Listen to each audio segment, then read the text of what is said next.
I don't know why he did what he did. It's not fans. This morning, we're learning more about the suspect in a deadly shooting that left one Minnesota lawmaker dead and another in the hospital. Representative Melissa Hortman and her husband died, while Representative John Hoffman and his wife are critically injured. Investigators say both couples were attacked in their own homes early yesterday morning.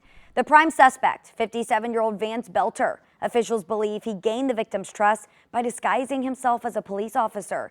NBC spoke with his former roommate who says he received a text from Belter after the killings. In the message, Belter says he's sorry and that he may be dead soon.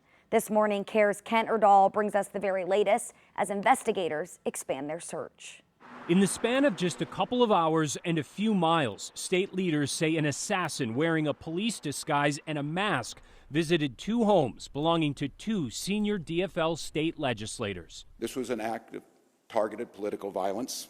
This morning, Governor Walz announced that Senator John Hoffman was targeted first. He and his wife Yvette shot multiple times in their Champlin home at around 2 a.m. The couple's nephew, Matt Oleg, writing on Facebook, "My aunt threw herself on her daughter, using her body as a shield to save her life." Remarkably, he says the couple survived, adding they're both out of surgery and recovering. These are public servants, leaders who committed their lives to improving the lives of others, and they were targeted in a violent and cowardly way. Minnesota's Commissioner of Public Safety later said the suspect, 57-year-old Vance Belter, exploited the lawmakers' trust in law enforcement to gain entry, not once, but twice. It was knocking on the door and asking the person to come out, absolutely impersonating a police officer. Brooklyn Park's police chief saying that disguise briefly confused officers in his city an hour and a half after the first shooting, when they conducted a welfare check just a few miles away at the home of DFL House Speaker Emerita Melissa Hortman. When they arrived at Melissa's house, they noticed that there was a police vehicle in the driveway with the lights, emergency lights on, and what appeared to be a police officer at the door coming out of the house.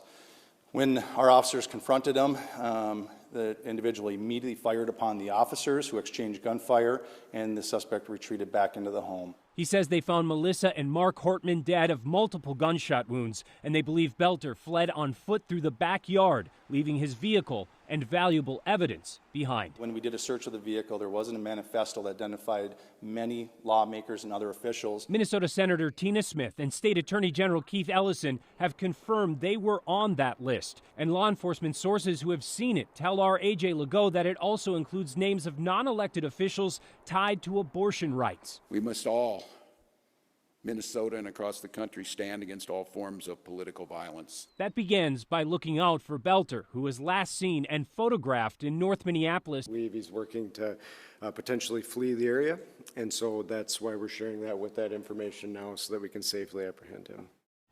And this morning, we're hearing reaction from lawmakers in the bi-state on both sides of the aisle. Illinois Governor J.B. Pritzker released a statement. It says in part, quote, "Political violence is always unacceptable. This is a horrifying day for Minnesota and a sad day for America. What has occurred is a direct attack on our American values and democracy." Missouri Governor Mike Kehoe says there is absolutely no place in our country for political violence. When violence enters our political discourse, it threatens the very core of our democracy. I stand with my fellow governors in condemning this horrific